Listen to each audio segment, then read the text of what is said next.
بسم الله السلام عليكم ورحمة الله وبركاته. هل كان يواد عالم ميديا بارتان يوتيوب ككلين هي عالم ميديا dhegeystayaasha ida meel kastood caalamka daafeeda ka joogtaan waxaad leenahay kulantii wacan oo wanaagsan. الرحمن الرحيم war-saxaafadeedkaygu wuxuu daaran yahay loolanka golaha shirgudoonka wakiilada oo meel aad iyo aad u guracan aniga aragtideeda ila maraya is-irina haddaad oday dalkan la xajecla ka u haya tahay maanta inaad erey ka tiraahdo waa kugu waajib waxaan ilaahay ka baryayaa talada ugu munaasabsan inuu ayaan ka baryaa ugu munaasab in kasta oo uu dastuurkeenu qeexayo in qarannimada Soomaaliland ku taagan tahay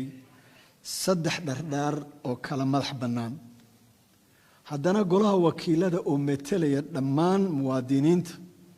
waa hay'adda ugu miisaanka culus wey maadaama oo ay tahay tan loo igmaday dejinta iyo dabagalka shuruucda dalka kana mas'uul tahay jaangoynta iyo habsami u socodka miisaaniyadda iyo guud ahaan hantida ummadda sidoo kalena ansixista iyo hagista siyaasadda qaranka halka ay labada gole ee kale sida fulinta iyo garsoorku u xil saaran yihiin dhaqangelinta shuruucda dejisan horumarka ummadeed waxaa buddhig u ah gole garanaya xilkiisa nasiib darrasi intii ay Soomaaliland jirtay kaalintiisu ma ay dhalin la'ayn waxaana loo tirinayaa tayadooda hooseysay xildhibaanada iyo faragelinta xukuumadihii kala dambeeyay ee golahan ka dhigay fadhiid hoos yimaada iyaga taasoo dhiirigelisay in awoodda dalku ku ururto gacan kaliya tan iyo intii golihii ugu horreeyay ee ka dhashay dastuurka Soomaaliland markasta madaxweynuhu waxa uu culays saaray mararka qaarkoodna cidiya ku dirir gaaraysay inuu gacanta ku dhigo shirgudoonka golaha si uu danihiisa u marsado doorashadan ugu dambeysay oo ay ka muuqatay korniimo iyo wacyiga shacbiga oo koray waxaa ka soo baxday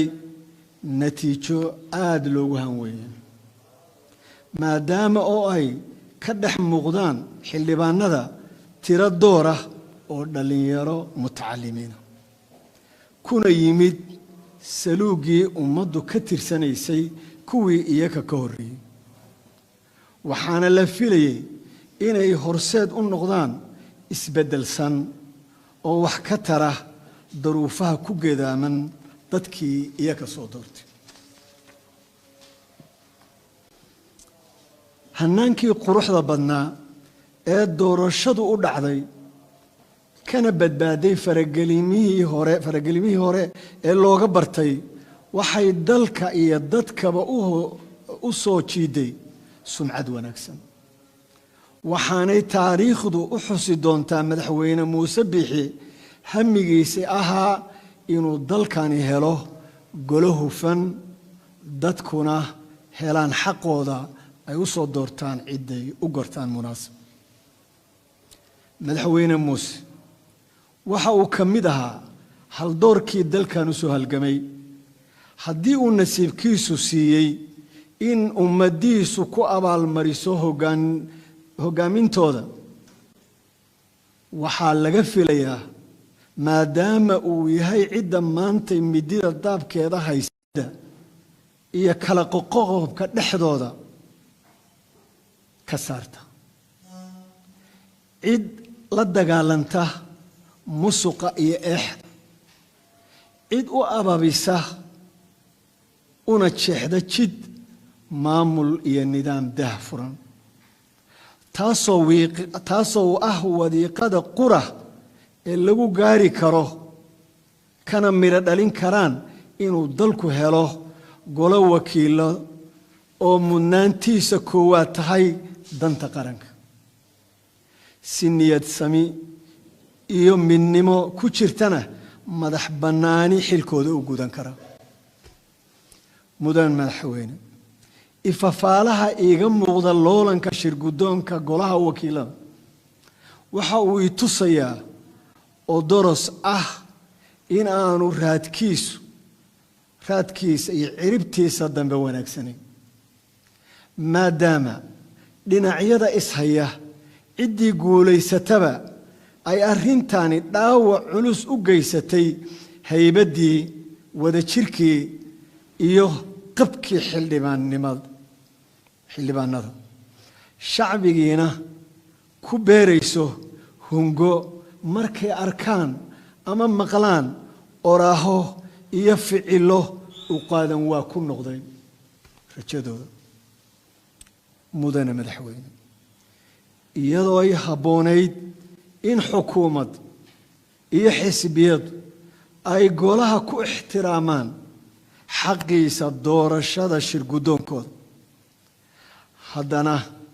loolanka adagi waxa uu dhalayaa ku jiqsiin iyo golo dhifays iskugu jira maadaama tirada kala fadhidaa ay noqon karto kuwo aad iyo aad iskugu dhow qanacna aanay ku wada dooran meel mudane madaxweyne waxay Soomaaliland marar badan ku soo caana maashay dhaqanka lexajeclada iyo isu tanaasulka oo lagu ma jirto waxa aan kugula talin lahaa inaad maanta xariga dabciso oo aad mucaaradka uga tanaasusho shirgudoonka waxaan aaminsanahay sharaf karaamo iyo kor mooye inaan wax kaaga xumaanay tanaasulka aad maanta qaadataa adiga oo dib u soo celinaya karaamadii iyo midnimadii xildhibaanada kala irdhoobay laga yaabo hadda waxa uu ilaalinayaa mirihii doorashada iyo sumcaddii aan ka helnay caalamka qarankaaga oo aad isku dhul dhigtaa ma ahan fulaynimo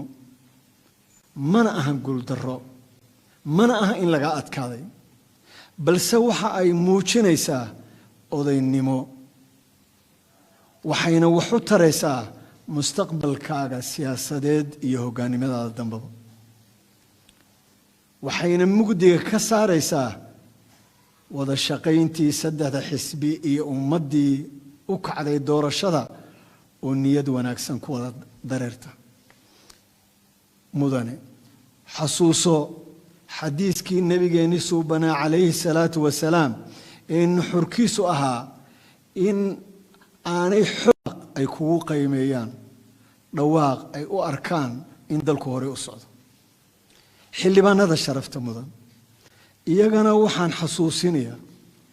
in dhaarta inay daacad u yihiin dalkooda iyo dadkoodu ka horeyso qabyaaladda iyo u codaynta musharax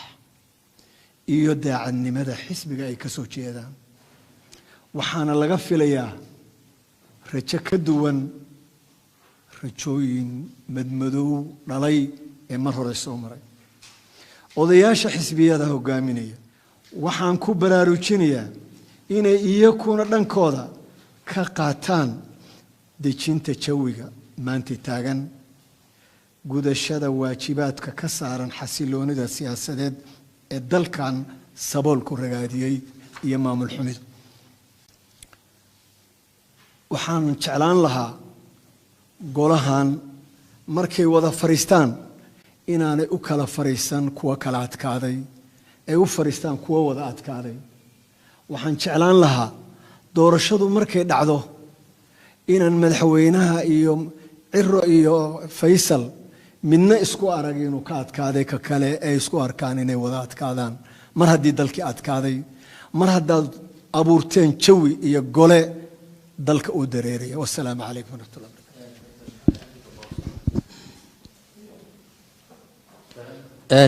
معالي وزير دكتور محمد عبد الجبوسة